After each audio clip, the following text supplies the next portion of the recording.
If you're someone who thrives on being known as the good girl, even if it kills you, then probably you have good girl syndrome. Hi, I'm Suchetha Shekhar, mindset and dating coach. I create content on self-improvement, love, breakup, relationships, dating, etc. And I also upload videos every single week. So if you like such content, then do consider subscribing to my channel. With that being said, let's jump straight into the video. Good girl syndrome is a pop culture phenomenon where a woman is expected to be Miss Goody Two Shoes. You can be intelligent but not too intelligent. You are expected to have opinions but nothing too controversial or challenging. You're expected to put others' needs before your own, and you are expected to be selfless and caregiving at all times. Here are 5 situations where being a nice girl is not going to help. Number 1. If a man has to choose between a nice girl, i.e. good girl, versus a bad girl, someone who is mysterious and exciting, whom do you think he's going to choose? He's obviously going to choose somebody who is going to be expressive when it comes to her desire. Men want to be desired too. Don't let society fool you. And desire doesn't necessarily mean only sex. Right? So a bad girl who is going to be more vocal and expressive about how passionately she feels for him, how much she wants him, will have the man's attention. It is human nature to like someone who likes us. So don't just be Miss Goody Two Shoes the next time around and express your desire for the man. But don't go overboard. Example, if a man asks you out 5 times, or if he has expressed his desire for you 5 times, you could probably do twice or thrice, most definitely so. This will not only create the desire in him for you, but you will also be setting a good foundation for your relationship, a healthy foundation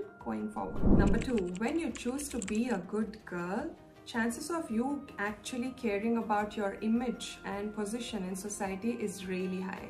So when this happens, you may not necessarily be open to new and adventurous experiences for fear of being judged by others. And if you were to continue the same attitude in a relationship, soon it might get into a boring routine and a rut where you might feel stuck, and not just you, even your partner might feel stuck, because unless you're trying something new and exciting, chances of you growing individually as well as together as a couple goes way down, and so goes away the excitement and fun of being together. And such relationships have a tendency to eventually lead into breakup or a divorce.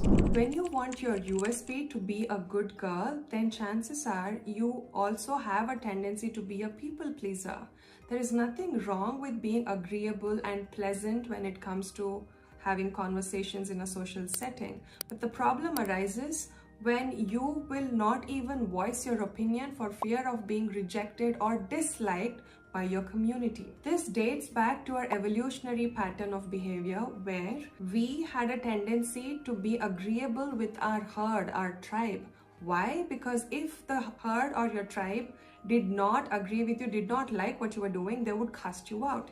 And being away from your tribe meant there was no longer safety in numbers, and you would be very easy prey for the predator, which meant death sentence. So we've brought that on into present day as well.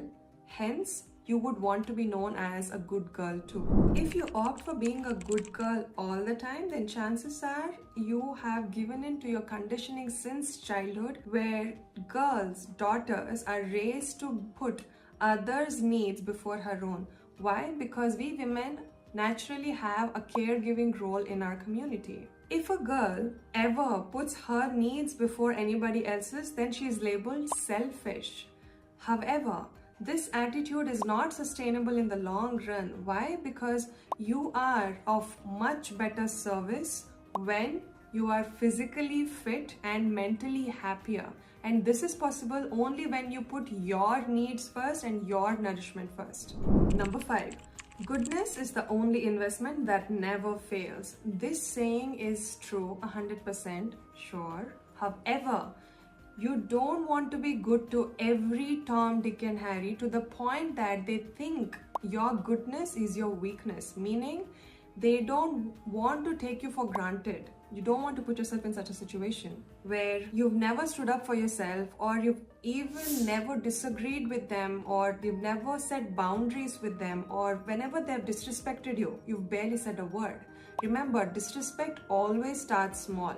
It could be in the way somebody constantly interrupts you when you're trying to speak. It could be when someone tries to steal the attention from you when you're sharing about your accomplishments, saying, you know what, this is what even I did. Oh, you did that? Okay, this is what I did. So the way they make it sound is that their accomplishments are bigger than yours. Don't you think this happens in team meetings all the time, where you have a point to make but someone cuts you off, where you want to share about your highlights or success stories but someone ends up interrupting in a way that they make the story their own? So stop being a nice girl. Have a demeanor which tells people that they need to think twice before crossing you, and they can be jealous of your caliber all they want, yet they need to think twice before insulting you. So that's it. There you have 5 situations where being a nice girl or a good girl is just not going to help you. It's just not worth it. So which point resonated with you the most? Do let me know in the comments below. Do share this video with someone who really needs to hear this message so that we can help them grow and not just us growing on our own. We need to grow collectively as a community. If you've been watching this video till now, what are you waiting for? Do give it a like and subscribe to this channel. So this is Suchetha Shekhar signing off. Take care. Bye.